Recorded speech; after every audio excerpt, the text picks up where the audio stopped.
인생의 선순환이라는 얘기는 반대가 뭐겠죠? 악순환이죠. 계속 악순환이 되는 사람이 있습니다. 희한하게. 근데 제가 옆에 그림 그려놓은 것이 나침판인데 하나님이 가르쳐 주시는 방향으로 가면은 계속 선순환이 되고 그렇지 않고 내 뜻대로 내 생각대로 가다 보면 계속 악순환이 된다. 이런 걸 제가 좀 느끼고 살고 있어요. 다음 페이지 넥스트. 그럼 선순환과 가장 적합한 성경 구절이 뭘까? 오늘 여러분들이 이 얘기 하셨는데 모든 것이 합력하여 선을 이룬다. 이렇게 생각하는 사람. 그러니까 내가 하고 있는 이 일이 선순환 구조에 있다라고 생각하는 사람하고 지금 내가 하는 이 일이 악순환 속에 있다라고 생각하는 사람은 전혀 다른 길을 가게 되어 있습니다. 그래서 인생의 선순환이라는 것이 내가 지금 어떤 일을 하든 어떤 상황에 있든 그것이 선순환 구조의 속에 있다라고 해석하는 게 좋습니다. 다음 페이지. 제 속에는 이력서를 자꾸 내는데 보면 다음 페이지 넘어가시죠. 제가 강원도 강릉 출생이고요. 우리나라 나이고 지금 환갑이고 대학은 성균관대학에서 대학원까지 통계학을 전공한 아주 수재였습니다. 그런데 본의 아니게 이제 뒤에서 얘기가 나오겠지만 먹고 살려고 전공과하고 전혀 없는 직장에 갔다가 LG에 들어가게 됐고 거기서 작은 회사의 대표이사 사장을 마치고 은퇴를 했는가 하고 생각했더니 지금 병원에 와서 병원과 바이오회사 대표를 맡고 있습니다.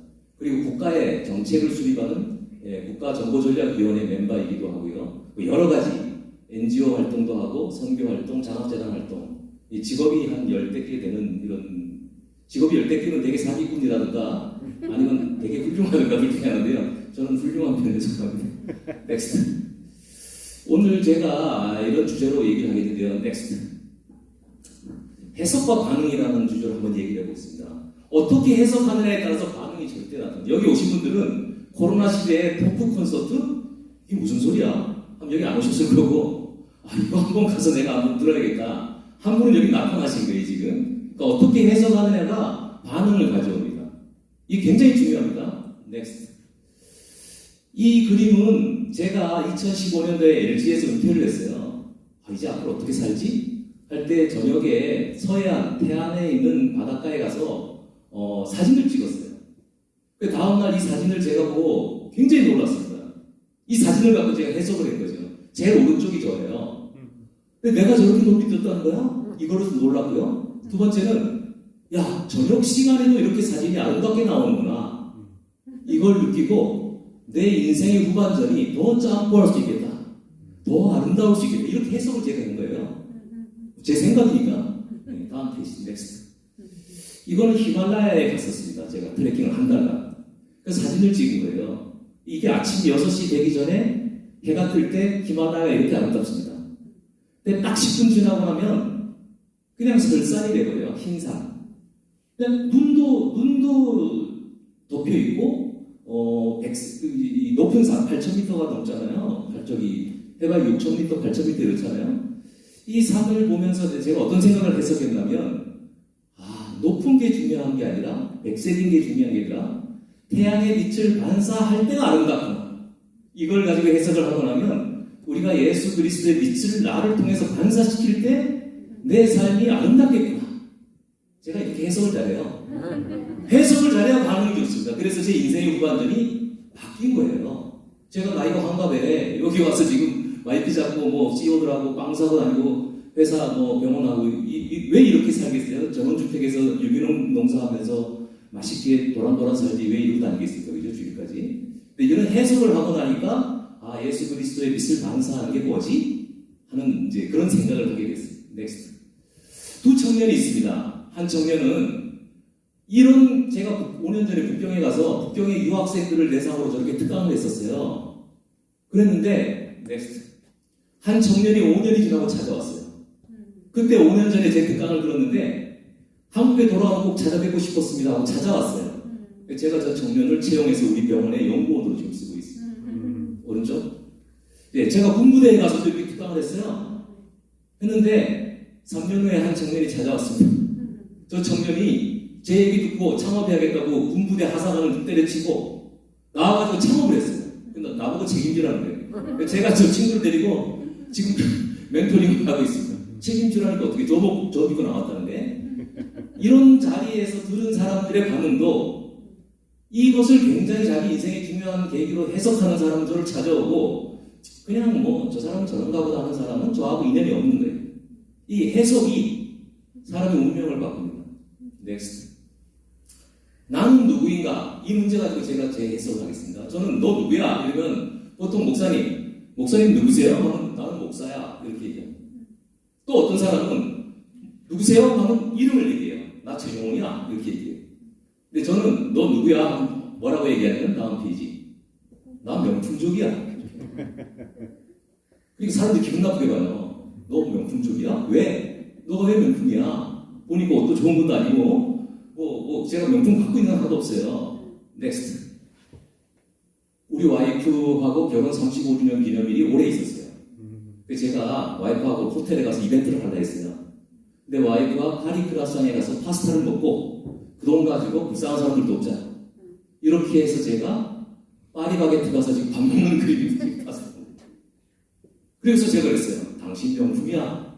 그러니까 아내가 명품을 가지고 있는 당신은 명품족이네. 이렇게 해서 제가 그 다음부터는 제가 명품족이다. 이렇게 해석을 하는 거예요.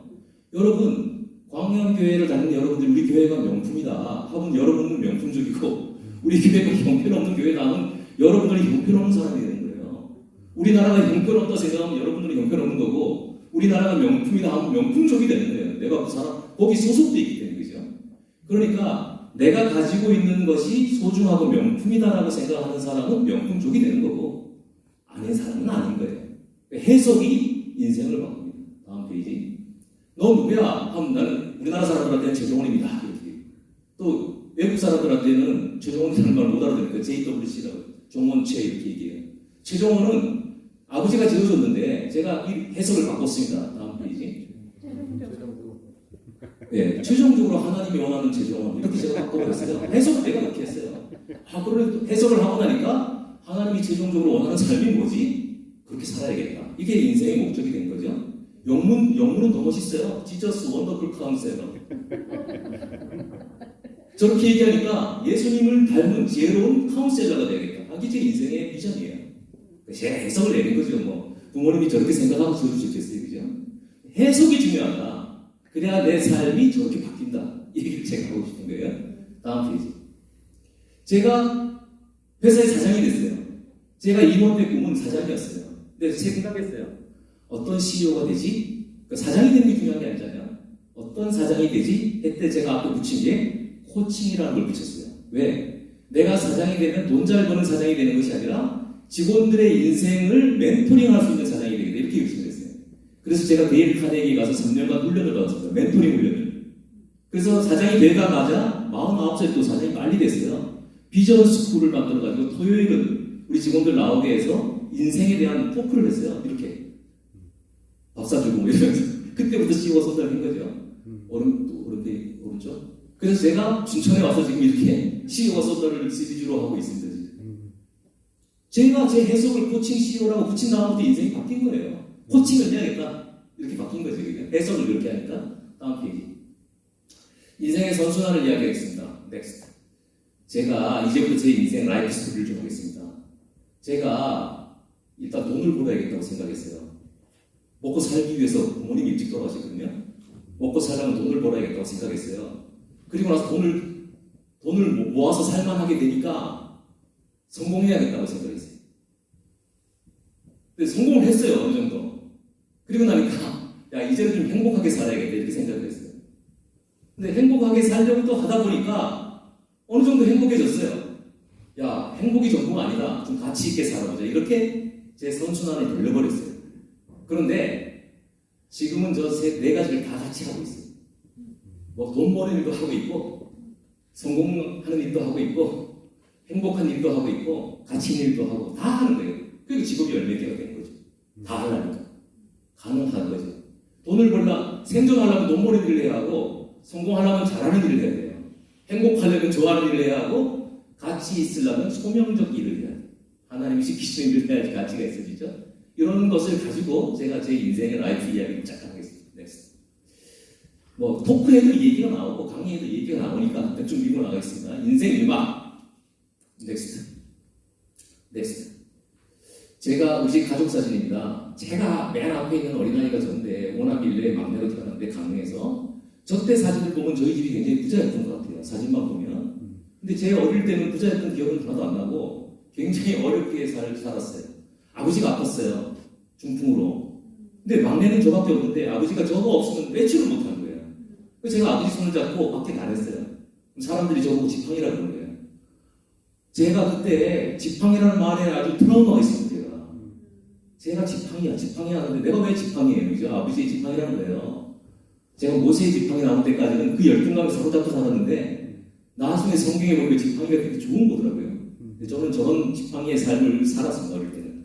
다음 페이지. 다음 그림. 이제 부모님이 아픈 가운데 서울로 공부하라고 유학을 와서 중고등학교를 제가 학교를 서울에서 다녔어요. 그런데 그때는 제가 재수가 없었다 그랬는데 미션 스쿨 중학교를 갔고 영광중학교라는 데를 여기하고 이름이 반대요. 또 하나 고등학교는 신일고등학교라는 데를 갔어요. 두 개 다 미션 스쿨인데 제가 한 번도 성경을 접하지 못했어요. 미션 스쿨에 가서 제가 수업을 한 번도 안 받았어요. 산에 숨어 있다가 내려오고 이렇게 해서 저는 예수님을 중고등학교를 보내줬는데도 못 만났어요. 그렇게 살았고 넥스트. 그 부모님이 다 돌아가셨어요. 그리고 신앙도 없었어요. 어떻게 하냐 하니까 가정을 갖고 싶었어요. 제 첫 번째 꿈이 가정 갖는 거였어요. 아무것도 쥐뿔도 없는데 가정을 가져야겠다. 넥스트 그림 넘겨주세요. 5페이지.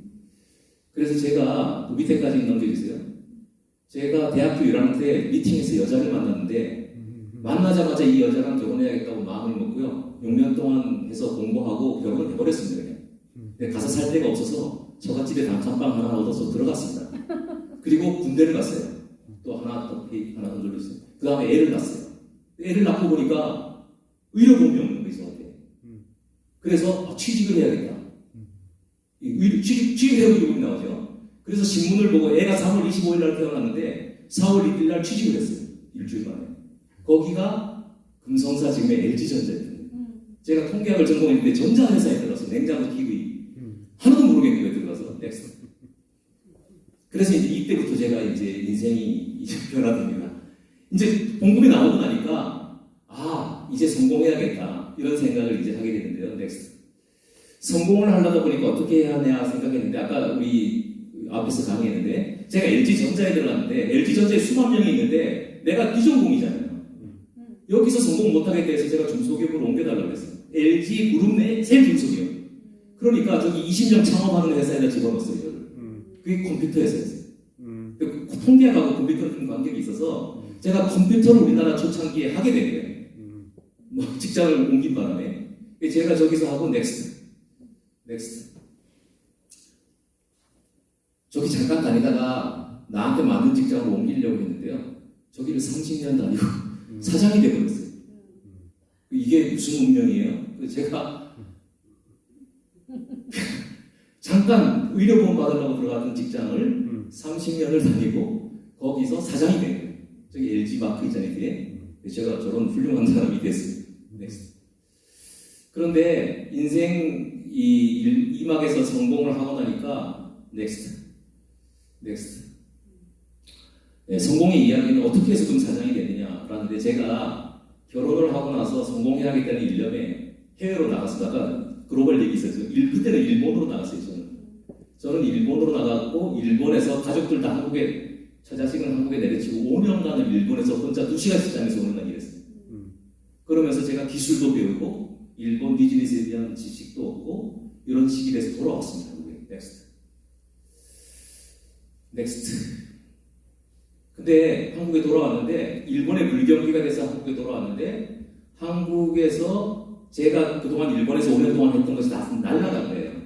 그래서 제가 34살에 회사를 접고 회사를 그만두고 만두가게를 차리려고 과천 상가까지 다 보러 다니고 했던 차에 아내가 저를 말렸어요. 왜 말렸냐면 왜 지금 젊은 나이에 돈을 벌고 싶냐? 장사를 왜 하느냐? 당신은 내가 본 리더십이 있다. 그러니까 지금 LG에 있는 그 사람들이 다 훌륭한 사람들이니까 그들의 리더가 되라. 장사에서 돈 벌지 말고 돈이 필요하면 내가 나가서 벌겠다. 당신은 회사의 리더가 되라 해서 저를 아내가 말렸어요. 제가 만두가게를 하는 걸 꿈을 접고 아내가 그 대신 교회 나가자. 그래서 저를 이제 교회를 끌고 갔어요. 그래서 제가 이제 교회를 30명밖에 안 되는, 교인이 30밖에 안 되는 교회를 25년간 저기서 안수 십자가 되기까지를 계속 다니게 됐어요. 근데 제가 이렇게 성공하기까지는 제가 제일 잘한 게 순종입니다. 왜 잘하겠어요? 아버지의 지팡이였잖아요. 근데 회사에 들어오면 아까 우리 조성근 대표님이 얘기했다시피 버텨라 임야라는데요. 회사가 지나다 보면 역사 속에 위기가 많습니다. 위기 속의 특징은 뭐냐? 인재가 많이 회사를 나간다는 거예요. 그럼 인재가 나하고 경쟁자인데 자꾸 나가요. 가만히 있다 보니까 저하고 경쟁하는 사람이 안 나오는 거예요. 저는 버텼죠. 왜? 회사의 위기 속에서 위기가 있으면 나가는 사람이 있고 이 위기를 내가 해결해야겠다는 사람도 있잖아요. 그죠? 저는 위기가 있을 때마다 내가 이 위기를 해결해야겠다는 쪽에 있었던 거죠. 넥스트 넘어가시죠. 사장님을 열심히 섬겨야 합니다. 출세하는 지름길은 내 상사를 잘 섬겨야 봉급도 올려주고 승진도 시켜주고 좋은 부서에 보내주는 거예요. 내가 상사한테 잘 안 보이면 개털이 돼요. 근데 여러분들 자녀들 회사에서 상사한테 잘 보이는 사람 거의 없습니다. 뭐 경쟁하듯이 해요, 상사하고. 상사가 애들 눈치 보여요, 요새는. 근데 성공하려면 상사의 말을 잘 듣고 상사의 지시사항을 잘 따라서 해야지 성공하는데 이런 이야기 되게 싫어합니다, 자녀들이. 다음 페이지. 쭉쭉 넘어가겠습니다. 쭉쭉 시간이 없으니까. 그리고 제가 사장이 돼서 자서전을 썼어요. 그때 블로그로 해서 50일간을 올렸는데 제목을 뭐로 잡을까? 내 자서전의 이름을 하다가 제가 강하게 붙으시는 8이라고 잡았어요. 왜 이거를 잡았냐면 제가 34살까지 교회도 안 다니고 제가 이제 중고등학교 때도 미션 스쿨 다니면서도 안 믿었잖아요. 근데 나중에 사장이 돼서 생각해보니 하나님은 나를 옛날부터 붙들고 계셨지 믿고 난 다음에 붙들어준 게 아니라 계속 붙들고 계셨는데 내가 딴 데로 자꾸 나가다가 그냥 나중에 끌려간 거예요. 그때부터 제 인생이 풀리기 시작해요. 오늘 시간이 없으니 별로 못하겠고요. 다음 페이지. 근데 이제 제가 좋아하는 일을 해야겠다. 사장까지 하고 이제 은퇴하니까 55세였는데 다음 페이지. 퇴직을 하고 맨 처음 한 일이 금식기도원에 들어갔습니다. 남은 인생 어떻게 살 것인가. 2주간 1주는 금식 다 했고 1주는 소식하고 그래서 금식기도원에서 기도하고 넥스트. 그 다음에 중국으로 가서 중국어가 중요하다 했잖아요. 중국어 공부를 하러 갔습니다. 그래서 20대 애들하고 중국어를 공부하고 이제 인생을 디자인하러 네팔로 갔습니다. 그래서 한 달간 아내랑 네팔을 다 산속을 돌아다니면서 인생을 돈을 벌려고 살 거냐 어떻게 살 거냐 얘기하다가 행복하고 가치 있게 살자라는 결론을 내리고 내려왔습니다. 다음 페이지. 그때 저가 퇴직하고 나면은 직장 다니던 사람들이 다 멀어집니다. 근데 신앙의 공동체 사람들은 퇴직하고 난 다음에 더 결속력이 생겨요. 제가 퇴직한다는 얘기를 듣자마자 저하고 같이 신앙 공동체를 가지고 속에 있던 사장님들이 저를 콜링하는 거예요. 이리 오라고.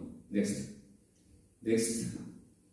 그래서 제가 퇴직하자마자 이렇게 가서 무대에 서가지고 네 인생을 살 거냐 남의 인생을 살 거냐 이런 주제로 토크도 하고 강의도 하고 이렇게 하면서 지금 여기 있는 그림이 이태원 카페에서 CEO가 쏜다를 열게 된 거죠. 그런데 이 CEO가 쏜다라는 걸 하게 되면서 제가 선교단체에 또 들어갔어요. 과학기술인 선교단체에 들어서 유명하신 YM의 커닝햄 목사님하고도 만나게 되고 뭐 이렇게 하면서 또 CTS 기독교 방송에서 꿈꾸는 여행자는 방송을 2년간 이제 진행하게 됐어요. 그래서 기독교 CEO들을 초청해서 그들의 인생과 여행에 대한 이야기를 나누면서 이 다음 세대들한테 이 성공한 CEO들의 어떤 롤 모델을 보여주는 이런 방송을 제가 2년간 하게 됐습니다. 그러니까 좋아하는 일은 다 했죠. 하고 싶었던, 그동안 하고 싶었던 일들을. 넥스트. 그래서 장학재단 두 군데 지금 일을 하고 있습니다. 꿈꾸는 장학재단하고 창현장학재단에서 지금 이사로 일하고 있고요. 그러던 와중에 제가 봉사활동을 하던 데서 만난 분이 병원의 이사장이었어요. 근데 그분도 봉사하러 나왔다가 저하고 만났는데 저를 보면서 눈여겨본 거예요. 그래서 인생을 1막이 IT였다면 의료 쪽에서 2막을 하지 않겠느냐. 이렇게 해서 제가 병원의 총괄 대표로 CEO 다시 들어오게 됐어요. 그러니까 전혀 저는 병원에 대해서 알지 못하던 사람인데 봉사를 계기로 하나님이 저를 병원에다가 이렇게 얹어주셨어요. 그리고 병원에 들어와서 제가 일하다가 제 방송에 출연한 사람이 스타트업, 바이오 회사를 창업할 테니 그 대표를 맡아주지 않겠냐 해서 제가 그 창업을 또 바이오 회사를 창업을 하게 되고요. 제 인생에 저는 제안이 들어오면 다 받아들입니다. 목사님 오라 하니까 제가 열흘 만에 왔잖아요. 그죠? 뭐 바빠서 코로나 때문에 이러지도 않고 알겠습니다 하고 저는 누가 제안하면 다 받아들여요. 사기가 아닌 이상에는. 그래서 제가 이제 이런 대표로 됐습니다. 다음 페이지. 그런데 이제 제가 이제 인생 사막을 고민하고 있잖아요. 인생 사막을 어떻게 살 거냐. 이제 남은 인생을 어떻게 살 거냐라는 생각을 하다가 다음 페이지. 영상 하나만 틀어주시겠어요? 영상 하나만 보고 마무리하겠습니다.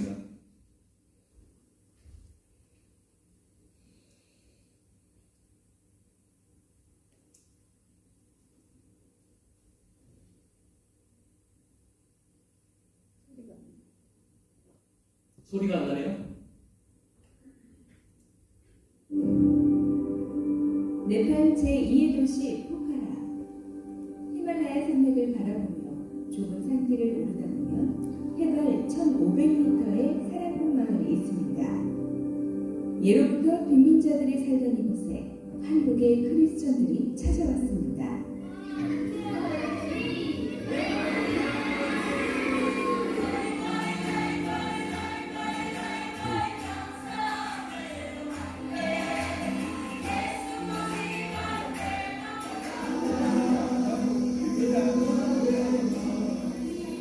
저희 딸입니다.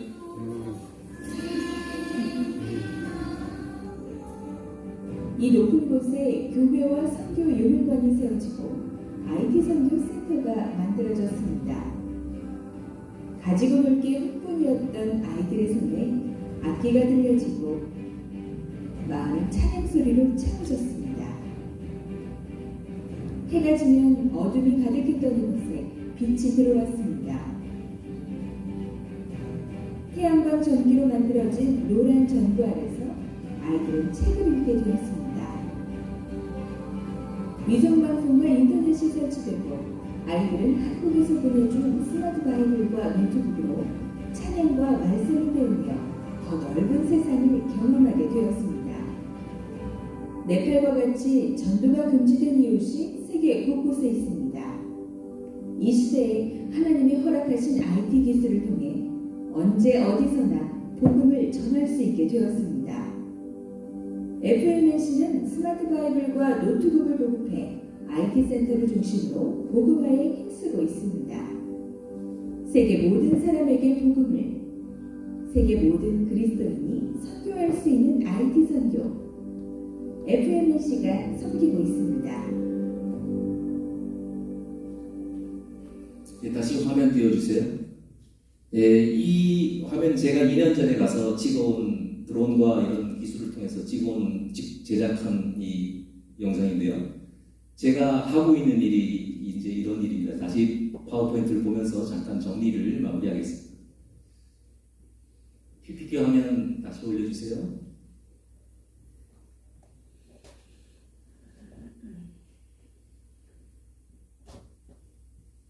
다음 페이지.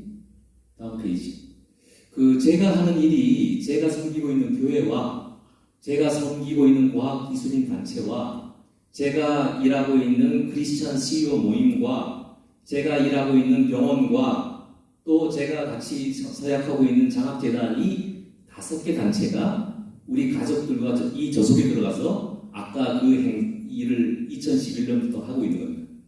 그래서 이게 합력하여 선을 이룬다는 이야기가 제가 지금 여러 가지 일을 하고 있는데 한 지역을 섬기기 위해서 제가 소속되어 있는 공동체를 다 연결해서 그 지역을 섬기는 일에 같이 가도록 하는 것이 제가 원하는 일입니다.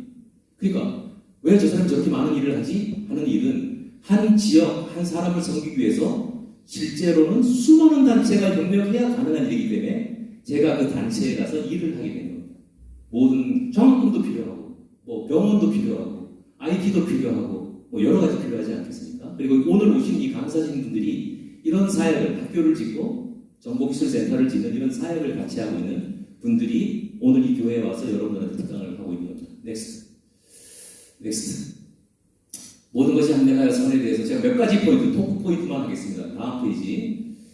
학업을 먼저 할 거냐, 결혼을 먼저 할 거냐, 자녀를 낳을 거냐, 직업을 뭘 선택할 거냐 고민이 되게 많습니다.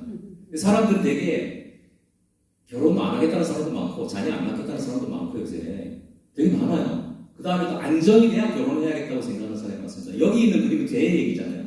저는 공부를 하고 결혼 먼저 하고 애 낳고 직업을 구했어요. 이상하잖아요. 남들이 보면 전 무책임한 사람이라고 그때 그랬어요. 그런데 저는 결혼을 했고 자녀를 낳기 때문에 직업을 더 열심히 일할 수 있어요. 가족을 먹여 살리려고 나를 믿고 결혼해준 아내와 자식을 행복하게 해주려고 더 열심히 일했던 그리고 제가 회사를 그만둘 때 아내가 있었기 때문에 말렸잖아요. 그러니까 인생의 선순환이라는 것은 순서가 뭐 중요한 게 아니라 각각의 일어나는 일들이 다음 단계에 의미 있고 유효하게 연결되면 인생은 결국 다 결과적으로 살아보면 그게 다 선순환의 구조로 간다라는 말씀을 드리고 싶고요. 뭐가 먼저냐, 해야 하느냐, 마느냐 이런 얘기 하지 마십시오. 선순환 구조가 중요하다. 다음 페이지. 그 다음에 물어본다. 취직이 중요하냐, 전직을 해야 하냐, 업종을 바꿔야 하냐, 창업인이 좋냐, 취직이 좋냐 이런 얘기 많이 들어요. 저는 취업을 했어요. 대기업에. 그런데 전직을 했어요. 중소기업으로. 그랬다가 의료 쪽으로 지금 전업을 했어요. 그리고 나서 바이오 회사를 창업했잖아요. 결국은 다 하게 돼 있어요. 창업을 먼저 하는 게 중요하냐, 뭐 직업 대기업에 가는 게 좋냐, 중소기업에 가는 게 좋냐, 그게 중요한 게 아니라 다 하게 돼 있으니까 선순환으로 돌아가면 된다.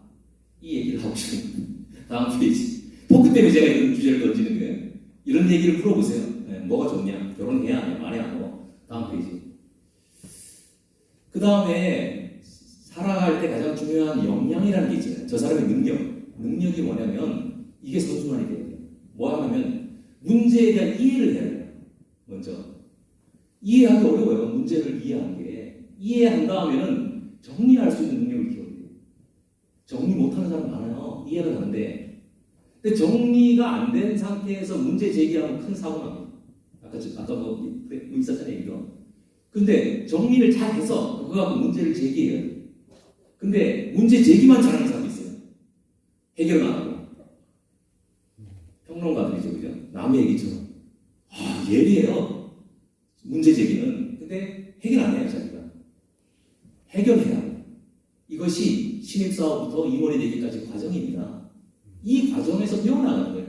신입사원 때, 이러는 거구나. 배우고, 이해하고. 또 과장이 되면 정리를 잘하고, 또 부장이 되면 문제 제기도 하고 회사에. 그리고 임원이 되려면 문제 해결도 할 수 있는 이런 역량을 갖는 선순환 사이클로 가야지 되는데 요새 젊은 친구들이 입사하자마자 상사가 일 시키면 이거 왜 해야 하는데 하고 문제 제기부터 이게 힘든 거예요. 아무것도 이해 못하는데 문제 제기부터 먼저 하는 거예요. 이게 여러분들 부모님하고 자녀할 때 굉장히 어려울 거예요. 뭐 얘기만 하면 문제 제기를 한단 말이에요. 네. 또 부모님도 애를 이해 안 하려고 그러잖아요. 그죠? 애한테 문제 제기하려고 그러지. 애를 이해 안 하고 애에 대한 문제가 정리 안 되는데 애한테 너 왜 이러니? 이러는 순간 이게 똑같은 상황 똑같은데 그죠? 네, 다음 페이지. 이제 그 넥스트 마지막입니다. 넥스트. 인재가 돼야 한다. 인재도 이게 선순환 사이클입니다. T자형 인재가 돼서 A자형 인재가 되고 M자형 인재가 돼서 하는데 T자형 인재라는 것은 제너럴한 지식이 있으면서 어떤 한 분야를 깊이 있게 들어가는 이걸 T자형 인재라고 합니다. 근데 그게 되고 나면 그 다음에는 사람과 사람을 연결해 줄 수 있는 이걸 A자형 인재라고 해요. 스페셜리스트, 제너럴리스트, and 휴먼 릴레이션십. A자형 인재. 이게 안철수 씨가 옛날에 주장했던 인재론인데 굉장히 좋은데요. 그 다음에 요새는 뭐냐면 어느 위치에 갖다 놔도 다 잘하는 사람. 멀티플레이어를 요구합니다. 그러니까 능력이 있는 사람은 문제 해결을 잘하는 사람은 어떤 자리에 갖다 놔도 문제를 해결합니다. 그게 능력이죠. 그죠? 그런데 제가 오늘 여러분들께 결론을 드리고 싶은 얘기는 다음 페이지. 미디에이터. 우리 미디에이터 중보자.